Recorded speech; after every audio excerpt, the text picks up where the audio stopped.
संचय सूखी डाली। प्रश्नोत्तर पार्ट फर्स्ट का उत्तर।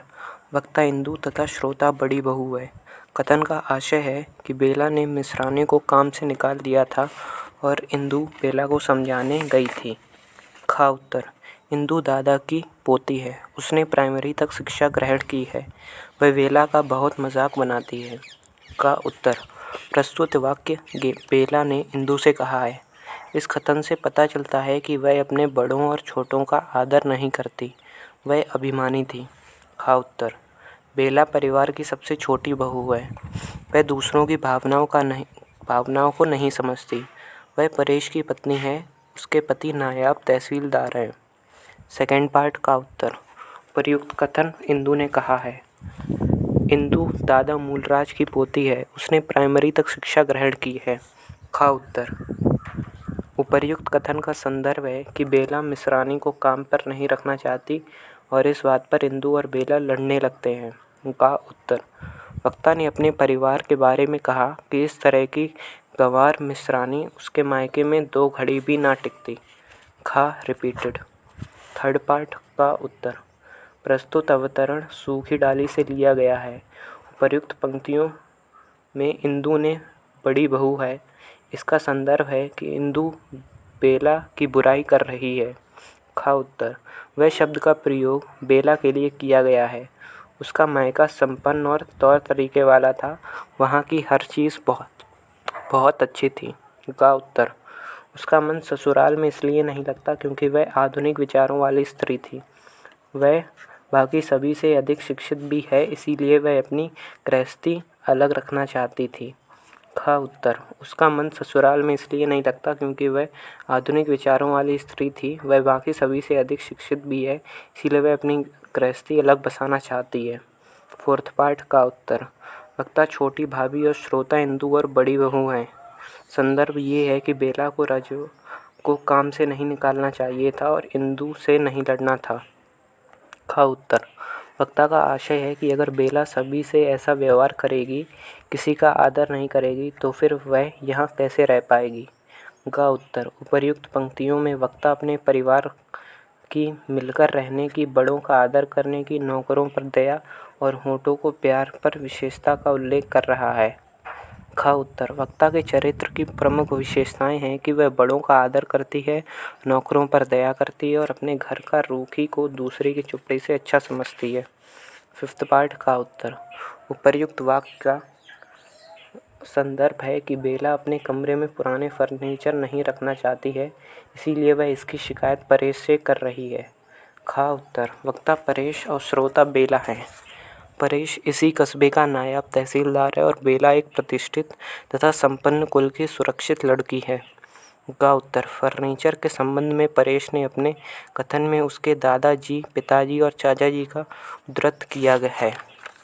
खा उत्तर। परेश दादा मूलराज का पोता है, जो नायब तहसीलदार है। उसका विवाह एक प्रतिष्ठित परिवार की सुरक्षित कन्या से हुआ है। सिक्स्थ पार्ट का उत्तर। उपर्युक्त वाक्य बड़ी भाभी ने छोटी भाभी और इंदु से बेला को कपड़े धोने के लिए कहने के कहती है, जो कि दादाजी ने कहा था। खा उत्तर। छोटी बहू बेला है। वह एक उच्च परिवार से आई है। वह उच्च शिक्षित भी है। वह संपन्न कुल की सुरक्षित लड़की है। गा रिपीटेड। खा। वह बात बात में अपने परिवार की चर्चा करती है क्योंकि उसे अपने परिवार पर अभिमान है। सेवेंथ पार्ट का उत्तर। वक्ता दादा मूलराज हैं। वक्ता के मन ये विचार तब आए जब बच्चे पेड़ की टूटी डाली को आंगन में लाकर उसमें पानी डालते हैं। खा उत्तर। वक्ता ने अपने परिवार की तुलना बरगद के पेड़ से की है क्योंकि उनका परिवार भी बरगद की भांति बड़ा, महान तथा सुख देने वालों की तरह है। का उत्तर। इस कथन से वक्ता का आशय है कि अगर एक बार इस परिवार से कोई अलग हो गया तो चाहे कुछ भी हो जाए वह वापस नहीं आ सकता।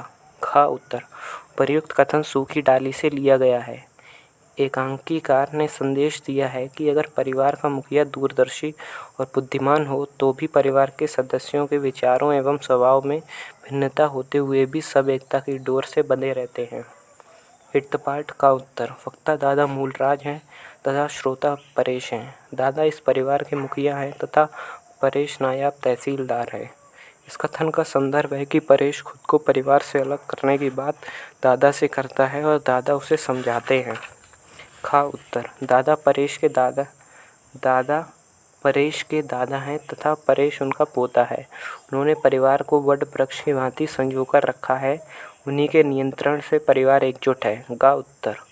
मन में बड़प्पन से वक्ता का आशय है कि अगर हमें उम्र में बड़े तो भी हमें छोटों का आदर और सम्मान करना चाहिए।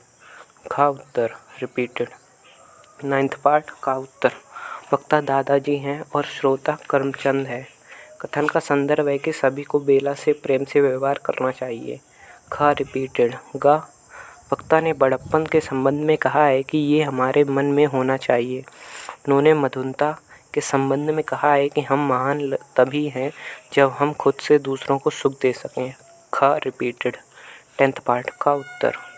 उपर्युक्त कथन दादाजी ने परेश से कहा है। इस कथन का संदर्भ है कि बेला को रज़ाई के अब्रे और मलमल का थान पसंद न आने पर है।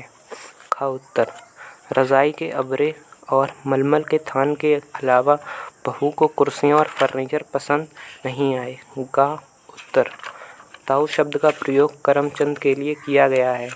उन्होंने दादाजी से बहू के संबंध में कहा कि उसे रज़ाई के अब्रे और मलमल के थान पसंद नहीं आए। खा उत्तर। वक्ता ने श्रोता को इस समस्या से निपटने के लिए सुझाव दिया कि वह छोटी बहू को अपने साथ खरीदारी के लिए बाजार ले जाए। 11th पार्ट का उत्तर। युक्त वाक्य दादाजी ने अपने पोते की पत्नी के संबंध में अपने पोते परेश से कहा है। खा उत्तर। वक्ता ने उपर्युक्त वाक्य तब कहा जब परेश ने उससे कहा कि बेला का मन यहाँ पर लगता नहीं है। गा उत्तर। श्रोता ने इस बात का उत्तर दिया कि बेला अपना मन यहाँ लगाती ही नहीं है। खा उत्तर। श्रोता की बात सुनकर वक्ता ने पुनः कहा कि वो सब मिलकर उसका मन लगाएंगे। वो कभी इतने लोगों के बीच नहीं रही, इसीलिए वो सब मिलकर उसका मन लगाएंगे। 12th पार्ट का उत्तर। महान वृक्ष और उसकी कलियाँ से दादाजी का अपने महान घर तथा उसमें रहने वाले सदस्यों से आशय है। खा उत्तर। वक्ता दादाजी हैं। वे अपने घर को टूटते देख सिहर उठते हैं, क्योंकि जो घर और परिवार उन्होंने एक साथ इकट्ठा किया है उसे वे टूटते हुए नहीं देखना चाहते। गा उत्तर।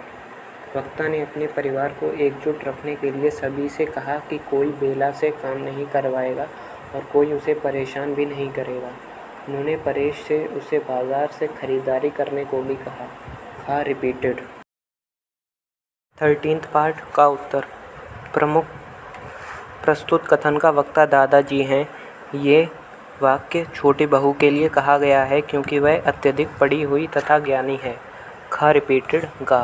उपर्युक्त कथन से वक्ता का आशय है कि बेला बाकी सभी लोगों से उम्र में छोटी है लेकिन बुद्धि में सबसे तेज है, इसीलिए सभी को उससे सलाह लेनी चाहिए। खा रिपीटेड। 14th पार्ट का उत्तर। वक्ता दादाजी तथा श्रोता इंदु और मंजली बहू हैं। कथन का संदर्भ है कि दादाजी सभी को सुखी तथा सुख देखना चाहते हैं। वे नहीं चाहते कि कोई उनके परिवार से अलग हो। खा उत्तर। इनके फलने फूलने से वक्ता का आशय है कि अगर सभी लोग एकजुट होकर साथ में रहेंगे तो ही जीवन व्यतीत कर पाएंगे। गा उत्तर। इंदु दादा मूलराज की पोती है। उसने प्राइमरी तक शिक्षा प्राप्त की है। उसकी इंदु के साथ कई बार झगड़ा होता रहता है। खा रिपीटेड। 15th पार्ट का उत्तर। वक्ता बेला और श्रोता छोटी भाभी हैं। बेला उच्च शिक्षा प्राप्त महिला है। खा उत्तर। पल में तोला पल में माशा से आशय है कि एक पल में तो बहुत कठोर हो जाते हैं और एक पल में ही मोम से नरम हो जाते हैं। गा उत्तर। वक्ता के समझ में नहीं आ रहा कि वह कैसे लोगों के बीच आ गई। वो कभी बहुत कठोरता से तो कभी बहुत प्यार से बात करने लगते हैं। खा उत्तर। बेला एक उच्च परिवार की सुरक्षित लड़की है। वह उच्च शिक्षित भी है। वह सबसे छोटी बहू भी है। उसके पति नायब तहसीलदार हैं। 16th पार्ट का उत्तर। बेला ने इंदु से नौकरानी के बारे में ये कहा कि वह काम नहीं करती तथा उसे काम करने का ढंग भी नहीं है। खा उत्तर। प्रयुक्त वाक्य मंजली भाभी ने बेला से कहा है। का उत्तर। वक्ता ने नौकरों के संबंध में दादाजी की पुरानी नौकरों के हक में रहने की बात का उल्लेख किया है। घा उत्तर। वक्ता ने रजवा के संबंध में बेला को बताया कि उसकी सास भी यही काम करती थी और उसकी बहू भी यही काम करेगी, तो बेला उसे क्यों नहीं रख सकती है। वह कम उम्र की भी है और जल्दी काम भी सीख जाएगी। 17th पार्ट का उत्तर। वक्ता बेला है और श्रोता बड़ी बहू है। बेला परेश की पत्नी तथा बड़ी बहू दादाजी के बड़े पुत्र की पत्नी है। ख उत्तर। कांटों में घसीटने से आशय है कि घर के सारे लोग उसे बात बात पर ताने मारते हैं, उसे इतना सम्मान क्यों दे रहे हैं। ग उत्तर। वक्ता ने प्रयुक्त कथन तब कहा जब बड़ी बहू ने कहा कि वह सब लोगों में वर्ग में और बुद्धि में बड़ी है। उसने ऐसा कहा क्योंकि उसे कुछ समझ नहीं आ रहा था। ख उत्तर। बेला एक अत्यधिक आधुनिक विचारों वाली उच्च शिक्षित स्त्री है। वह छोटी छोटी बातों पर नाराज़ हो जाती है। 18th पार्ट का उत्तर। उपर्युक्त कथन बेला ने परेश से अपने आप को मायके भेजने के संदर्भ में कहा है। ख उत्तर।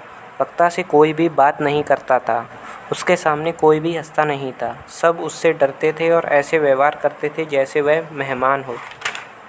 का उत्तर। बेला को ऐसा लगा कि वह अपरिचितों में आ गई है, क्योंकि कोई भी उससे बात नहीं करता था, कोई उससे सामने नहीं हंसता था और जैसे ही वह जाती थी तो सब चुप हो जाते थे। घ उत्तर।